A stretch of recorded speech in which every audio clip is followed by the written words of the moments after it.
시편 2편 바클레이 주석 다윗의 보편적 지배권 시편 2편 1절에 12절 어찌하여 열방이 분노하며 민족들이 허사를 경영하는고 세상의 군왕들이 나서며 관원들이 서로 꾀하여 여호와와 그 기름 받은 자를 대적하며 우리가 그 맨 것을 끊고 그 결박을 벗어버리자 하도다. 하늘에 계신 자가 웃으시며 주께서 저희를 비웃으시리로다. 그때 분을 바라며 진노하사 저희를 놀리어 이르시기를 내가 나의 왕을 내 거룩한 산 시온에 세웠다 하시리로다. 내가 영을 전하노라. 여호와께서 내게 이르시되 너는 내 아들이라. 오늘 내가 너를 낳았도다. 내게 구하라. 내가 열방을 유업으로 주리니 내 소유가 땅끝까지 이르리로다. 내가 철장으로 죄를 깨뜨리며 질그릇같이 부수리라 하시도다. 그런즉 군왕들아 너희는 지혜를 얻으며 세상의 관원들아 교훈을 받을지어다. 여호와를 경외함으로 섬기고 떨며 즐거워할지어다. 그 아들에게 입맞추라. 그렇지 않으면 진노하심으로 너희가 길에서 망하리니 그 진노가 급하심이라. 여호와를 의지하는 자는 다 복이 있도다. 하나님이 이스라엘에게 주신 은사 가운데 또 하나는 이스라엘 왕의 인격이었다. 우리는 사무엘하 7장에서 젊은 왕 다윗이 그의 궁중의 제사장 나단을 통해 하나님이 자기를 하나님의 언약의 백성을 지도하고 먹이도록 특별히 선택하셨음을 어떻게 깨달았는가를 본다. 다윗은 하나님의 거할 집을 즉 주변 열방의 모든 왕들이 그들의 신을 모시는 성전을 가진 것처럼 하나의 성전 건물을 짓고 싶어 했다. 그러나 나단은 이 집이라는 말을 다른 의미로 계속 사용한다. 한 예로 그는 하나님이 거하실 성전을 필요로 하지 않으신다는 것을 다윗이 깨닫기를 바랐다. 왕위에 올랐을 때 성전을 지은 솔로몬은 그 전에 헌당 기도에서 이렇게 선언한다. 하늘과 하늘들의 하늘이라도 주를 용납지 못하겠거든. 하물며 내가 건축한 이 전 이오리이까. 열왕기상 8장 27절. 이스라엘의 하나님에 대한 이해는 주변 열방들이 신을 이해하는 것과는 전혀 달라야 했다. 이스라엘은 한 건물 안에서가 아니라 한 인간 안에서 하나님의 영원한 임재를 발견하도록 운명 지어졌다. 그래서 나단은 야훼가 또 내게 이르노니 야훼가 너를 위하여 집을 이루고 11절라고 설명한다.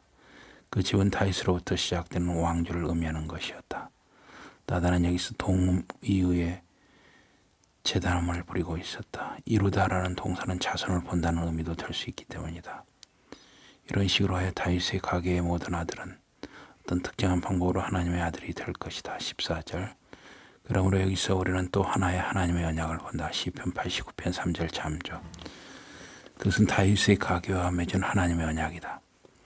하나님은 그 가계에 대해서 영원히 충실하겠다고 약속하셨다. 내가 내 한결같은 사랑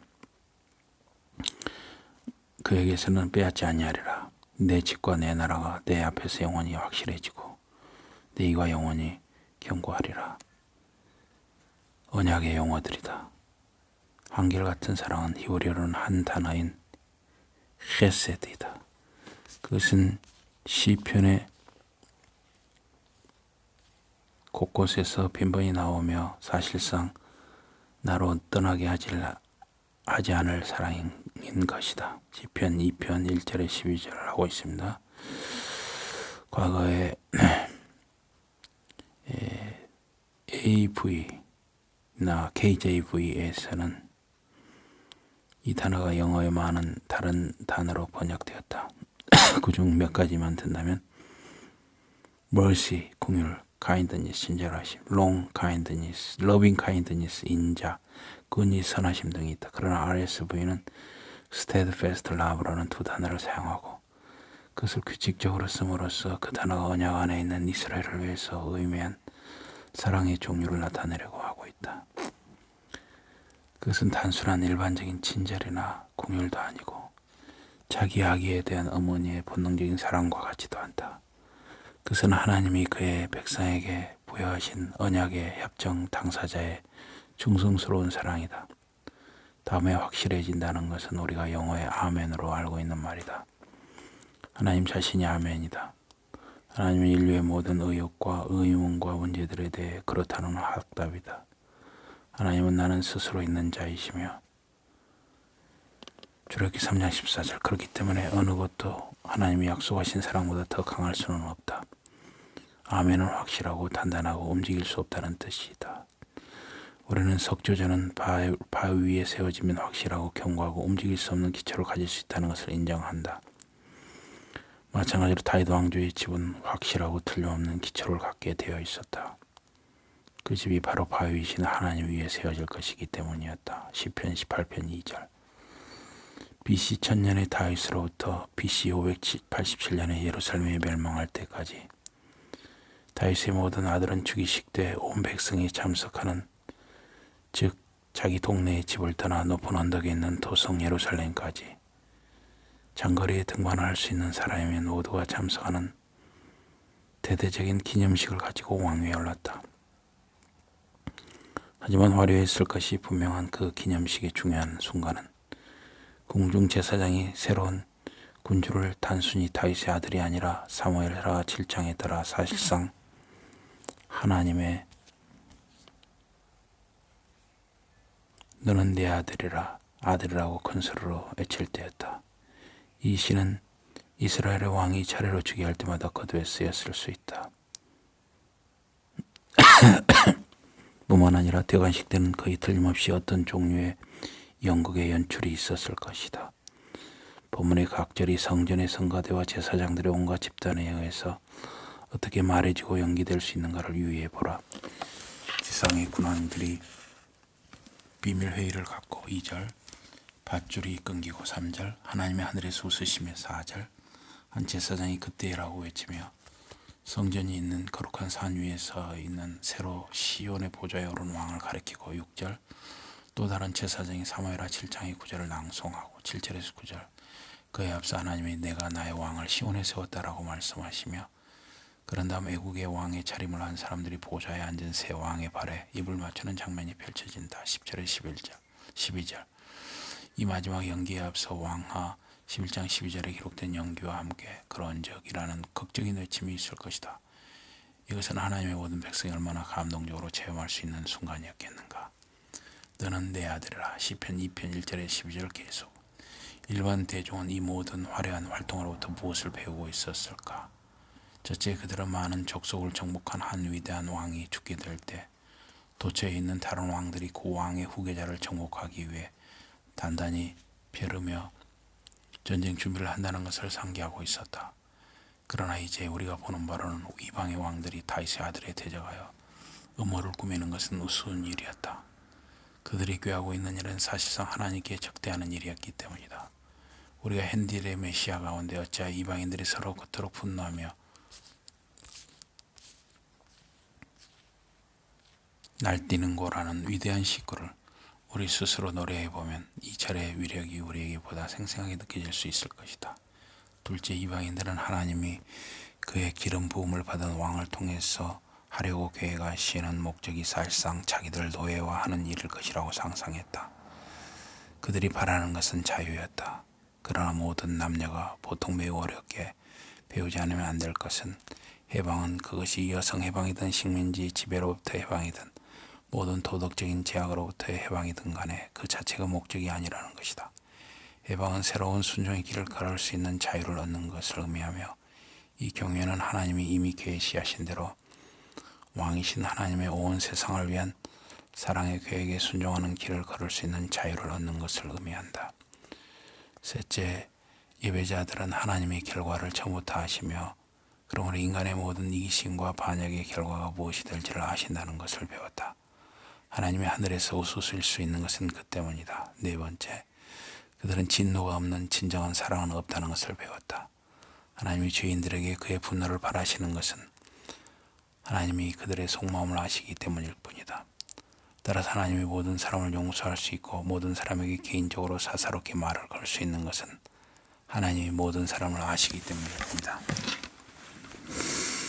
하나님은 높은 하늘에 사시는 우리와 동떨어진 신이 아니다. 하나님은 인류의 생활과 실제적으로 관계를 맺고 계시며 그렇기 때문에 그의 부속정 다윗을 그의 대행자로 삼으시는 것이다.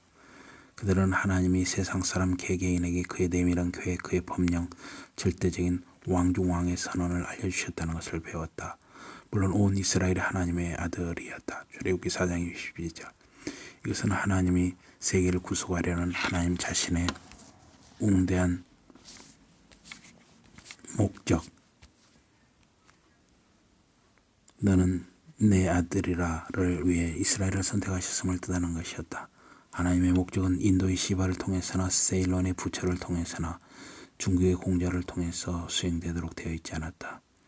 하나님의 목적은 이스라엘, 즉 하나님과 더불어 교류에 이긴 자, 창세기 32장 27절 32절이라는 특수한 이름을 가진 특별히 선택된 백성을 통해서 설사 그들이 모두 죄인일지라도 이루어지도록 예정되어 있었다.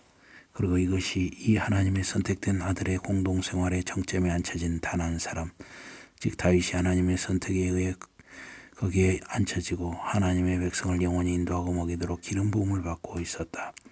이 아이가 나온 김에 말하자면 이스라엘의 왕은 그의 적들을 정복함으로써 왕이 된 것이 아니라 살아계신 하나님의 택함을 받아 왕이 된 것 같다. 하지만 이 하나님의 택함을 받은 아들은 그 자신의 자유의지로 하나님의 부름을 받도록 허락해달라고 정하지 않으면 안 된다. 그래야만 하나님이 그로 하여금 지상의 모든 나라를 다스리게 하실 것이다. 7번째, 왕과 수상과 독재자와 대통령 등 모든 통치자는 그들이 이 역사적인 순간에 살아계신 하나님의 목적과 계획을 일별할 수 있는 허락을 받고 있다는 이상한 사실 앞에서 경외심을 가지고 고개를 숙이라는 하나님의 명령을 받는다. 우리는 오늘날 정복당한 엘람의 귀족들이 아수르에 속한 니누의 왕의 발에 입을 맞추는 광경을 그린 벽화를 발견할 수 있다. 우리의 시편 기자는 예루살렘의 백성이 이러한 관리를 알고 있을 것으로 알았다. 그런즉 군왕들아 너희는 지혜를 얻으며 세상의 관원들아 교훈을 받을지어다. 여호와를 경외함으로 섬기고 그리고 구약의 히라버 여긴 70인약 성서가 편한 대로 떨며 절고할지어다. 8번째, 그러나 예배를 드리는 무리 가운데 일부는 통찰력과 열성을 가진 그 사람들이었다. 그들은 보좌에 앉은 청년을 보고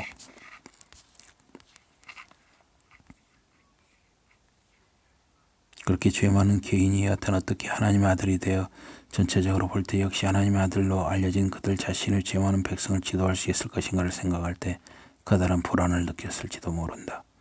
문제의 즉위식이 다윗의 사후 2세기가 지나서 나라를 다스리는 왕의 즉위식이라면 이런 불안을 느낄 만한 이유가 있을 것이다.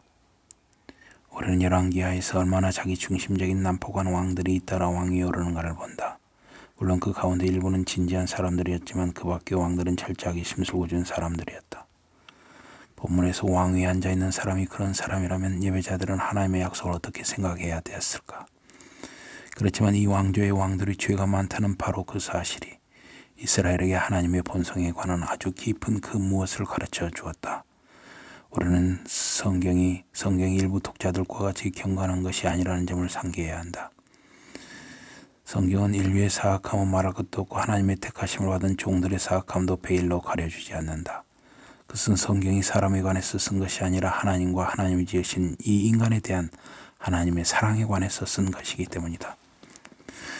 그러므로 우리의 이스라엘인 예배자가 마음속에 품은 그 고통스러운 의문에 대한 열쇠는 기름 받은 자 2절라는 말에서 찾아야 한다. 이 말은 히브리어로 마시아흐이며 그것을 우리는 메시아라는 단어로 옮긴다.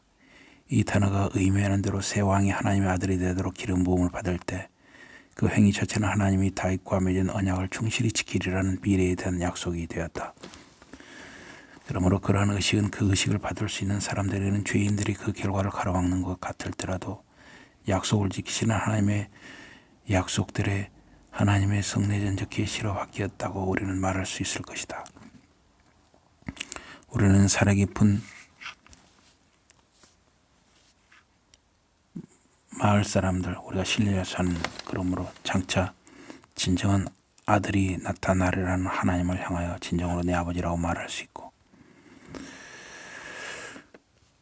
단지 이스라엘의 죄가 아니라 세계 열방의 보호자에 앉게 될 시편 89편 24, 29, 사도행전 13, 33참조. 아들이 나타나려는 확고한 믿음을 가지고 집으로 돌아갈 수 있었다. 13장 33절. 다윗의 아들의 죽이식을 위한 이 감동적인 전례는 하나님을 믿는 백성의 회중 전체가 노래하는 말로 끝난다. 직접 하나님을 다윗의 아들이 아니다. 의지하는 자는 다 복이 있도다. 시편 1편 1절의 반복. 시편 2편이 마무리되었습니다.